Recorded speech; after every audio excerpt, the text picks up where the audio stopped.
नमस्कार मित्रों, हमारे चैनल ज्योतिष पीयूष में आप सभी का स्वागत है। मैं आचार्य पीयूष वशिष्ठ आपके सामने हूं।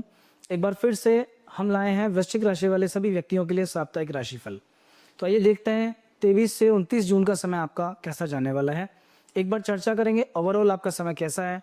तो वृश्चिक राशि वाले सभी व्यक्तियों को वर्तमान में चतुर्थ भाव में राहु का गोचर चल रहा है। चतुर्थ भाव में स्थित राहु के कारण थोड़ी पारिवारिक समस्याएं व्यक्ति के सामने आती हैं। जमीन मकान प्रॉपर्टी से जुड़ी उलझनें आ जाती हैं। कभी कभी हमको इन्वेस्टमेंट प्रॉफिट के लिए करते हैं, पता चलता है उसमें कोई सरकारी विवाद हो गया, कोई धोखा हमारे साथ हो गया, या कोई ना कोई और प्रॉब्लम चल रही है, कोई कोर्ट कचहरी का केस हो गया। तो थोड़ा सावधानी के साथ समय बिताना, जहां तक हो सके आने वाले 18 महीने में किसी भी प्रॉपर्टी में इन्वेस्टमेंट करते समय बहुत सोच समझ के। अगर आप कोई जमीन या माइंस वगैरह से जुड़ा काम है, आपका पत्थर से जुड़ा काम है, तो भी सावधानी के साथ में, क्योंकि ऐसे समय पे क्या होता है कि हमारे व्यापार स्थल पे मिस हैपनिंग होने के बहुत योग बनते हैं। कुछ गड़बड़ हो सकता है, कुछ गलत आपके साथ हो सकता है। इधर शनिदेव पंचम भाव में विराजमान है। पंचम भाव में स्थित शनि का दाम्पत्य जीवन पे नेगेटिव असर आता है। जब शनि पंचम भाव में स्थित है, 2 साल अभी चलने वाले हैं, वाइफ के साथ में, जीवन साथी के साथ में या पार्टनर्स के साथ में कुछ वैचारिक मतभेद आपके बढ़ सकते हैं, कुछ आर्ग्यूमेंट्स हो सकते हैं, कुछ कन्फ्यूजन्स क्रिएट हो सकते हैं। आपकी जो बॉन्डिंग है वो थोड़ी कमजोर हो सकती है। पहले से किसी के साथ अगर कोई व्यापारिक आपका रिश्ता चल रहा है, कोई बॉन्डिंग चल रही है, कोई कंपनी साथ में मिलकर चला रहा है, पार्टनरशिप चल रही है, वो टूट सकती है। तो सावधानी बरतिएगा। एकादश भाव पे शनि की दृष्टि के फलस्वरूप जो रेगुलर प्रॉफिट आपको होता है, मंथली जो इनकम है आपकी, वो थोड़ी सी डिस्टर्ब हो सकती है। फ्लक्चुएशन उसमें आ सकता है, कुछ गिरावट देखने को मिल सकती है। इधर इस पंचम भाव में स्थित शनि का प्रभाव आपके संचित धन पे ही पड़ता है। तो जो पैसा आपने जोड़ रखा है, बहुत दिनों से, बहुत मेहनत के बाद जो पैसा आपने इकट्ठा किया है, उस पैसे में भी खर्चे के योग बन सकते हैं। सावधानी के साथ रहें। विशेष तौर पे इस समय अपने अकाउंट में कैश कम रखें। कैश अगर है तो अपनी फैमिली में किसी और के अकाउंट में आप रख सकते हैं। इस समय सावधानी बरतें। तो आइए अब देखते हैं ओवरऑल 23 से 29 का जो समय है ये आपके लिए कैसा जाने वाला है। तो मैं आपको बता दूं कि ये राशिफल आपकी चंद्र राशि पे आधारित है। चंद्र राशि का अर्थ है आपकी जन्म पत्रिका में चंद्रमा किस राशि में विद्यमान है। जिस राशि में चंद्रमा विद्यमान है वही आपकी चंद्र राशि है। यदि आपको अपनी चंद्र राशि ज्ञात करने में कोई भी कठिनाई होती है, आपको अपनी जन्म राशि नहीं पता, तो आप कमेंट बॉक्स के माध्यम से या व्हाट्सएप नंबर पे आप अपना date of birth, time, birth place भेज दीजिए। हम आपकी जन्म राशि आपको बता देंगे, आप उसके अकॉर्डिंग देख सकते हैं। आइए देखते हैं ये सप्ताह कैसा रहने वाला है।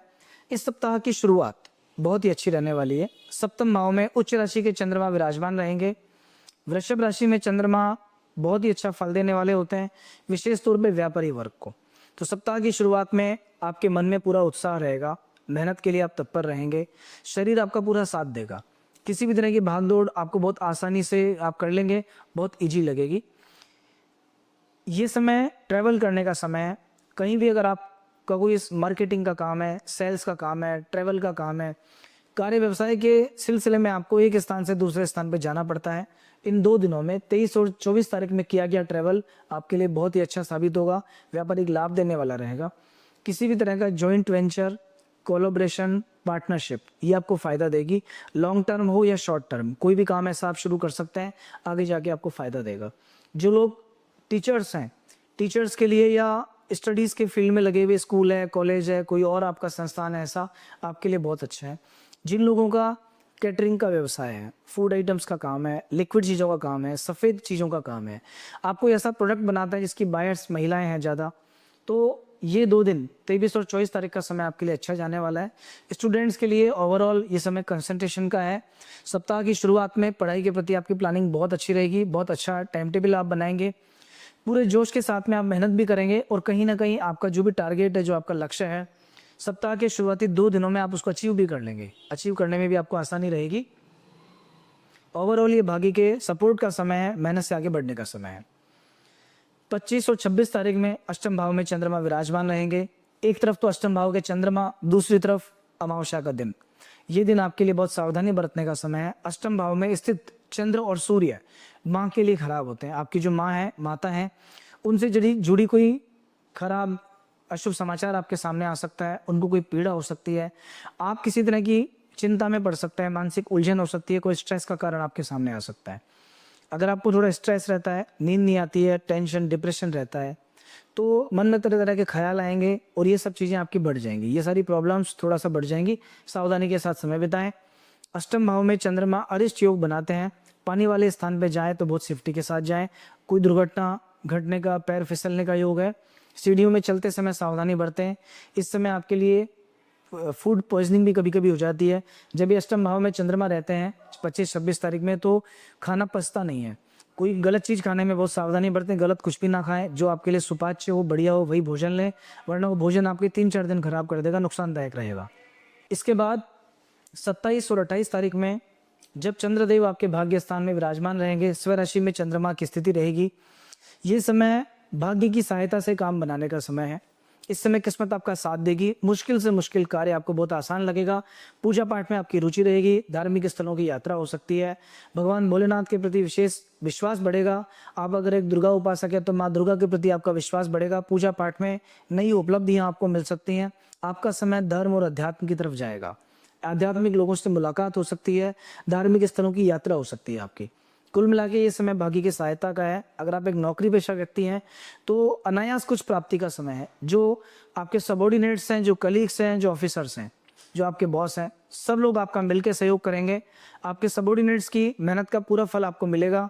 किसी प्रोजेक्ट का, किसी कार्य का रिजल्ट अच्छा सामने आएगा और हो सकता है इसके फलस्वरूप जो आपके उच्चाधिकारी हैं, जो आपके बॉस हैं, आपसे काफ़ी खुश रहें और इसका परिणाम आपको अच्छा देखने को मिले।